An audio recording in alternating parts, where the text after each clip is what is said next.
Hello and welcome to episode 184 of the Chills of Will podcast. Pleasure today to be joined by a fellow teacher, Robert Ottone. Here's a little bit about Robert. Robert is the author of the horror collection Her Infernal Name and Other Nightmares, Nocturnal Creatures, and the Rise trilogy. His short stories have appeared in various anthologies as well as online. He's also the publisher and owner of Spooky House Press. Robert is an English as a new language teacher, as well as a teacher of English language arts. He can be found online at spookyhousepress.com. That's capital S, capital H, capital P, all one word, spookyhousepress.com, or on Twitter / Instagram at Robert Ottone. Ottone is spelled Ottone. He delights in the creepy and views bagels solely as a cream cheese delivery device. Ooh, that's a little controversial, man. That's it? That's it? You're not going to have a good bagel, a good everything bagel, a good bialy, a good plain? Oh no, I love all bagels equally, Okay. but I go to the bagel place, right? And I don't bring my wife because I know she'll give me a look, but I go to the bagel place and I order her stuff. I get her, her bagel. She gets the lock spread cream cheese, which I also That's love. a good call. That's a good call. But I always do, this is my go-to, cinnamon raisin, lightly toasted, and I always give them the standing order, same time, same thing every time, Mm. an ungodly amount of cream cheese. Do they ever give you a look Yeah. all the time? Do they ever not give you a look? I guess. There's one girl who knows, like when she sees me coming in, she knows what's up.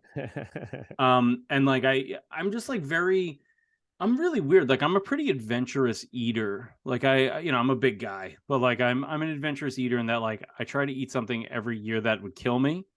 And like if I could fought it one on one, it would kill me. Okay, sure. Like last year was scorpion.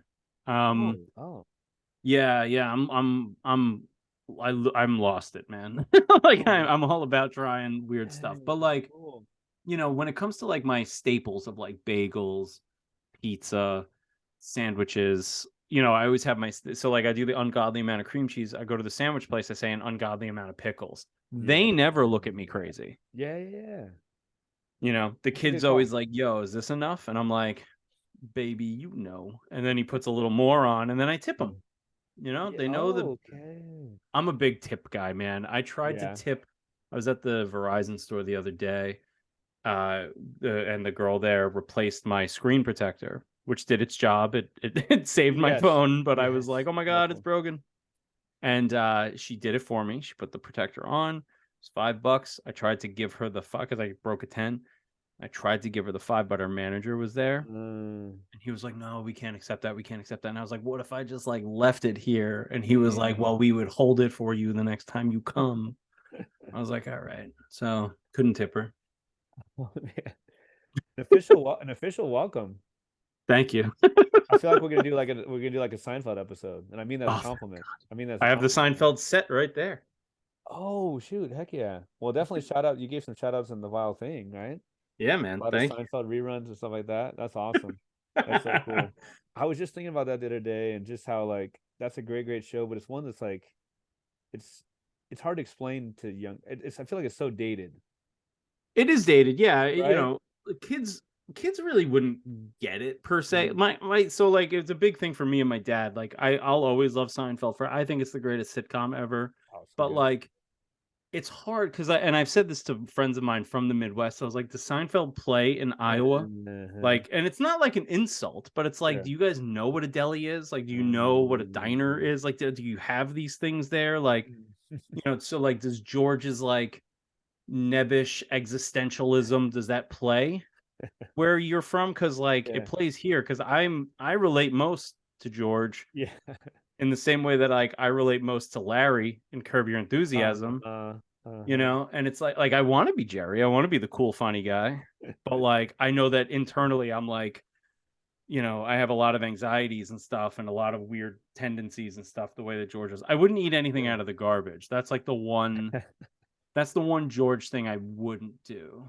And You I double wouldn't buy dipped the cheap chip, I man. wouldn't buy cheap envelopes that would kill my wife or Ooh, fiance that either. was what a what a terrible turn of events that was. Right? They Yeah. were trying to. I was gonna say they're trying to celebrate love. They weren't really trying to celebrate love. It's just a marriage of convenience. But Yeah. the irony of a marriage. Anyway. Oh my gosh. Uh, the some Bill Simmons, the sports guy. I don't know. right? Yeah. And he's I don't follow him anymore. He's kind of gone out there, but he had this great bit, if you will, about like I mean the sign like literally Jerry Seinfeld, his outfits, his fits, like a sweater tucked into jeans with some Converse. Like what? It's a weird look. It's a Yet weird look. yet so awesome. The You know what I mean? mullet. With the Remember Jerry's mullet. mullet? With the mullet. Oh my gosh. Having to explain that alone, I think, to kids would be difficult. They'd be like, "Why does he have weird hair?" Why they would probably say like, "Why does Elaine have such big curly hair and stuff?" Because that's not Yeah. really popular now, right? No, Like no, that exactly like a different kind of I don't even know how to explain her hair. kids have terrible hair though now. Like to be fair, like kids have Yes. really bad hair. Like it's Yes. awful. Like Yes. when I was in school, I don't know how old you are, but I'm 39. When I 43. was in, how old are you? 43. Oh, so okay, we're right around the same Yeah, age. yeah, yeah. Like when I was in school and kids had that like Justin Timberlake crunchy ramen Oh, hair, yeah, yeah, yeah, yeah, it yeah, yeah. looked terrible then, It did. but now these kids are doing that now and it looks even worse. Uh-huh. I just don't get it. And like kids dress cooler now. I will say that. Yes, Kids they do. definitely dress cooler They now. do. I don't know that I ever I probably did, but we had some pretty bad ones. The bowl cut. I mean, Yeah, that bowl cut was rough. Every that kid was rough. named Chris in my school had a bowl cut. It was awful. So my son is Chris. He's Well, 5. No bowl cut yet. oh, little Nor will five he year ever have old. one. He's a sweetheart. Five Um, was my favorite age. yeah, it's a good age. It's a good age. He Yeah. you know, he in Spanish, you know, like doctor. Everyone's a doctor, like a lawyer, or, you know, someone we call. I don't know if we say in English. They call him licenciado, like licensed one, Oh, right? If you have a master's. So and yeah. he get you know the hair slicked back, you know, he looks like he's like 43 when he's 5, and it's like licenciado they call him, you know. Love it. That's awesome. An official welcome. I absolutely know we're gonna have a great conversation already. This is awesome. It's a We've pleasure to gone talk to so you. this happens with like interviews that we go so far off everything. I apologize in Don't advance to your apologize. wonderful listenership. Don't apologize. No, they're gonna love it. But I do want you to shout out. You were so the triangle, you know, in reading the bio. Please give me the info on the awards and the nominations and such. Yeah. So The Triangle, the first book in my young adult trilogy, is nominated for the Bram Stoker Award for Superior Achievement in a Young Adult Novel. Whoa. And that kind of like took me off guard. Yeah. I found out via text message from my friend Andy, who's a brilliant writer. Um, he texted me and was like, "Hey, congratulations, man!" And I was like, what's up?" And then he sent me the screenshot. I'll tell you, like, I don't know when this episode will drop, but um, like next month is the awards and everything, Okay. June, mid June, and I'm filled with anxiety and excitement. I'm just happy to be Mm. there. But he texted me and told me that I was nominated, and I was in the room that I'm in now because I was about to do a lecture online, Huh. a serial killer lecture, no less. And so I'm sitting here, and he texts me, and then I start getting other emails and texts from other writers and stuff, and it's just like Yeah. kind of an avalanche. And I called my wife, I called my mom, and I was just sitting in the room by myself, and I started crying, thinking about my dad because my dad passed away in 2019, Oh no. and I was thinking about how like excited he would be. So that's kind of like that was my, realization. Like, wow, I'm officially a Stoker Award nominee. Like that's like dream stuff. Like I feel crazy that that's even happened, and I'm like super honored because like the list of Stoker nominees is like to be even mentioned in the same breath as some of those people is just like that's the biggest honor, really. Hmm. Well, So congratulations. thank you, I appreciate it. So Bram Stoker, he's like what, like a professor, like a little liberal college. Who's Bram Stoker? Oh, the Bram Stoker. Holy crap! Guy up in He's just a Vermont, guy. up in Vermont or something like that. Oh my gosh! And my condolences as well. I'm so sorry to hear about that. Thank you, Oh thank you. boy. Congratulations! Like I said, that's with some great company.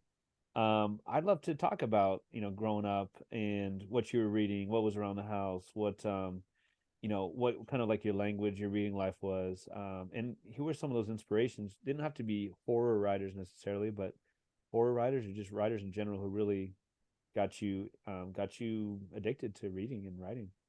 Yeah, my dad read to me every night. He was a teacher also, but he he worked until about 8 o'clock every night. So he'd go to work at 9, come home at 8. Mm. And, I would go up to bed around 9:30, 10 o'clock or whatever. And he would read to me, and he would read, the Goosebumps and stuff were there. But we always read like other like spooky books and stuff too. Like I remember like Ghost Don't Eat Potato Chips was one, and Bunnicula was another one that I really loved. And he read a lot of the classics too. He read like Peter Pan, and pretty much anything I asked him to read or wanted him to read, he would. And so I kind of grew up with all the normal stuff that we all kind of grew up with. I read a lot of like he would read me fiction a little bit every night, like a chapter every night, whatever. And I would read on my own, I would read a lot of like nonfiction stuff about like mysteries and spooky places, or like I would read about, I had this one book that I would get from the library all the time, and like honestly, if I was to ever find this thing, it would be like my ultimate book find, because I can't find it anywhere. It's a book all about like cryptids and spooky happenings that happened in America. Okay. And I used to read that a lot. But I read like normal kid stuff too. Like I read a lot of like I remember there were a lot of Mario Brothers books, and I read a lot of like the normal fiction that the teachers would have us do. We actually did a lot of creative writing growing up, which is kind of like where I realized I liked that. And I read a lot of comic books too. Like I'm a huge comic book guy. I think about comic books and superheroes like constantly. It's like the nerdiest thing. Not Marvel, but DC. And I just like live in that space in my brain. Like I'm constantly thinking about Batman. Sure. It's just like the nerdiest thing. Aren't we all? Yeah, right. Every guy wants to be him. Sure. Who was the best Batman in the movie? Oh, man, it's a tough call. I think it's either, all around, it's either Bale or Pattinson. Okay. But if your back is against the wall and you need someone to save you, it's going to be Affleck. I got you. Right. Yeah. To say best is limiting. Got to have a little different category. That makes sense. Okay. Yeah. Yeah. All right. I think Robert Pattinson it potentially could be the best one. He's really scary. He's almost as scary as Ben Affleck. Yeah. I think Ben Affleck is by far the most terrifying Batman ever on film. Like he's physically a monster. Sure. Emotionally, mentally, he's a monster. Yeah. But Pattinson's like almost there. So yeah. I rented out a theater to see the Batman. Oh, nice. Yeah, I didn't want to deal with the public, so I went to a private theater here, rented it out. It was going to be just me. But then I was like, oh, I'll let the wife come too. So she came, and then my father-in-law, my uncle-in-law, my mother came, and it was a hell of an experience. I tried to do it for The Flash also, but they're not doing it anymore. That was a baller move right there. I was going to do it for a horror movie that came out called Knock at the Cabin, which is based on Cabin at the End of the World, which is my favorite Paul Tremblay book. But again, it ended up not happening because I didn't do it enough in time, really. But yeah, it was a cool experience. Oh, I bet, man. So, I remember being in college, and so I'm not a horror fan, at all. Not against it, just that wasn't my thing. Yeah. Now, I always kind of knew about Stephen King. You knew about it. You knew about Pennywise and all that, the miniseries back in the day. Yeah, there he is. There he is. Oh shoot! Oh my God, there he is. We in our I guess it was just like a mechanics of fiction type of course, and we read On, very generic title. I want to say On Writing by Stephen King. Yeah, it's the only writing textbook you'll ever need. Right? In my opinion. Something, I mean, it's about I think it starts off with his car accident, right? Mm-hmm. And I was just, so stupid. I was, a little dense, but I was just like, oh, okay, like this is horror writing is writing, and crime writing is writing, and insert genre name here is writing.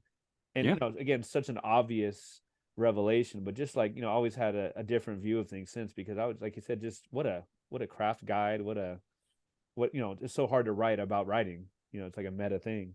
So just impressed, right? And it's really I've only ever read his like textbook or whatever. I've only ever read On Writing, and I'll be honest, it's one of the only 2 Stephen King books I've ever read. And the other one is the other one is Thinner. Okay. which I loved. Mm. But I was at the bookstore the other day, and a friend of mine was like, "You really need to read more Stephen King." And it's like, well, I have literally all of them. I just haven't read them. I get other stuff, friends write books, I get sent their stuff, so I read their stuff. But like this summer, I'm going to be dedicating time to reading Salem's Lot and Pet Cemetery specifically, as well as Revival, Okay. which a lot of people tell me are like his three best, other than The Shining. Yeah. But I read that, and when I have three master's degrees total. I have the two education master's science and education degrees, and then I have my MFA Oh, okay. in children's literature. Oh. And there were a lot of books that we had to work with in the Kidlit coursework and stuff, and none of them could hold a candle to on writing. They were like the buzzing of flies to on writing. They were jokes because nothing was as concrete or as helpful as Yeah. anything found in on writing. Concrete for sure. Yes. Yeah. Because he's literally, the way to think of on writing is like, yeah, you could read textbooks about how an engine works, but you're not going to know how that engine works until you start taking apart the engine yourself and studying where things go. Well, you know that as a teacher, right? I mean, that you can read all the theory you want, all the ivory tower stuff, but when you get in the classroom, it's like, oh, okay, all right. Yep, throw it out the window. There was not a Exactly. single class that I took in my educational prep courses that really, like, I feel like did a good job of preparing me for teaching, other than teaching in the middle school was the only class that I felt prepared me, because literally at the end of every single chapter was, hey, remember, these kids' brains are soaking in chemicals for the first time and their bodies are changing and they don't know how to deal with it. Yeah. So you got to give them some leeway. That's Go. the only lesson from college that really helped me.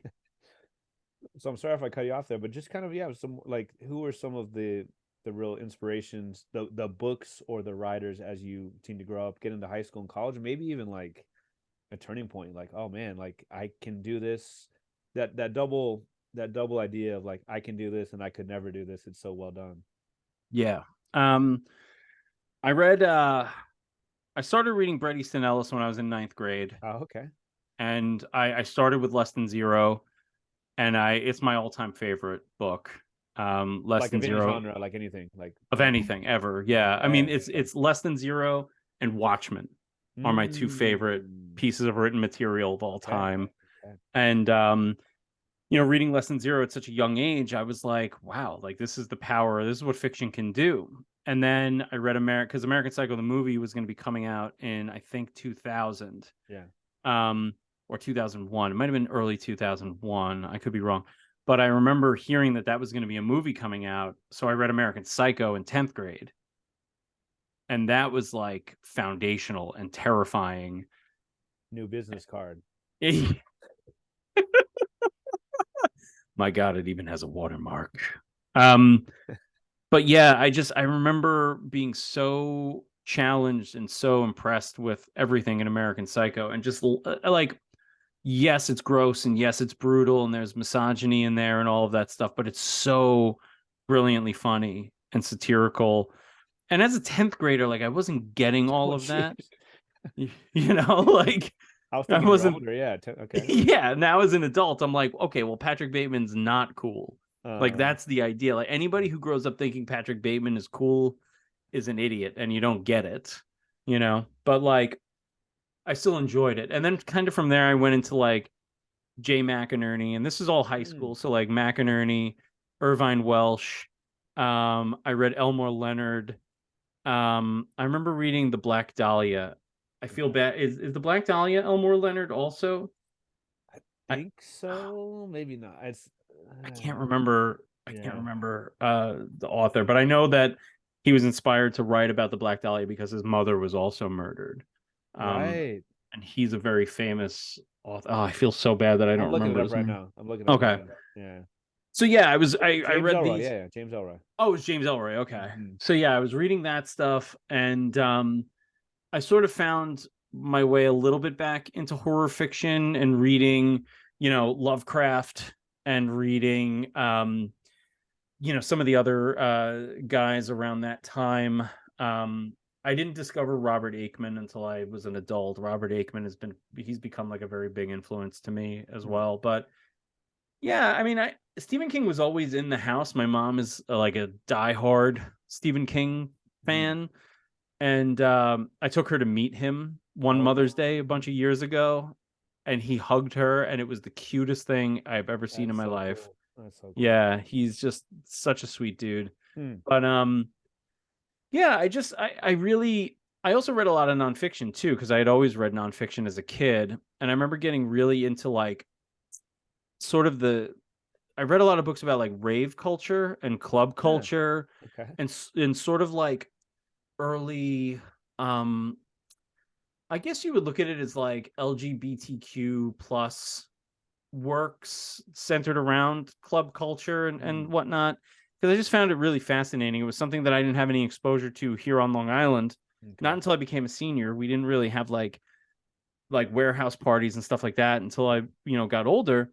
So I was reading about these things earlier, and then that kind of turned into like studying music too, like wanting to write about music, which I did for a little bit as a journalist, and also like reading more books about music and sort of discovering new, and it was just really weird progression. And then senior year of high school, I remember again rereading all of Bret Easton Ellis's stuff and really falling like head first into sort of that like literary Brat Pack type era of writing.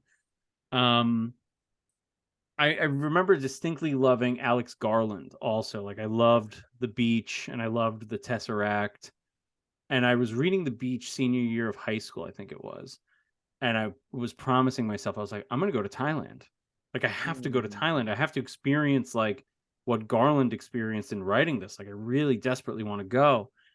And I remember that there's something he says. There's two things in the novel of The Beach that have stayed with me forever. And one of them is I don't like taking pictures of things because, or it's something along, I'm paraphrasing, but I don't like taking pictures of things because how I visualize it isn't as strong a memory as like a sense memory. So if I get a whiff of something that reminds me, it takes me back. And music is like that for me. So I connected that to that notion. And then at the very end of The Beach, one of the final lines is I carry a lot of scars. Ooh. Talking about like not only physically what he went through in the book, but also like the emotional abuse and like all of the stuff that happens throughout the novel and stuff that happened before the novel. It's just like thinking of it now as an adult, it's like a little like, ugh, obviously, like it feels kind of like sophomore-ish maybe. But and I'm not trying to call Garland's work sophomore-ish or anything, but like it's an obvious thing, I guess, is more. But at the time, high school 17, 18-year-old Rob, like my mind was blown by that.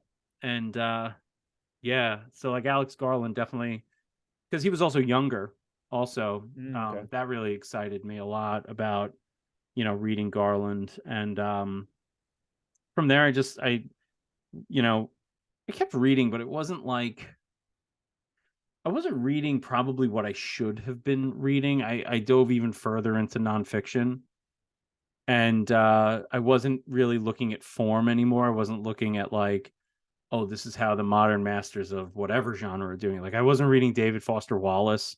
I still haven't read David Foster Wallace. But like I know, of course, like how important he is to the landscape of the literary world. Oh, what's the one? It wasn't a con. It was an author that used some JT Leroy, JD Leroy. Sounds familiar. I'm not. It was like a whole thing. She was an author who used a young boy as like an avatar to put between her and the public. It was a really fabulous, incredible story.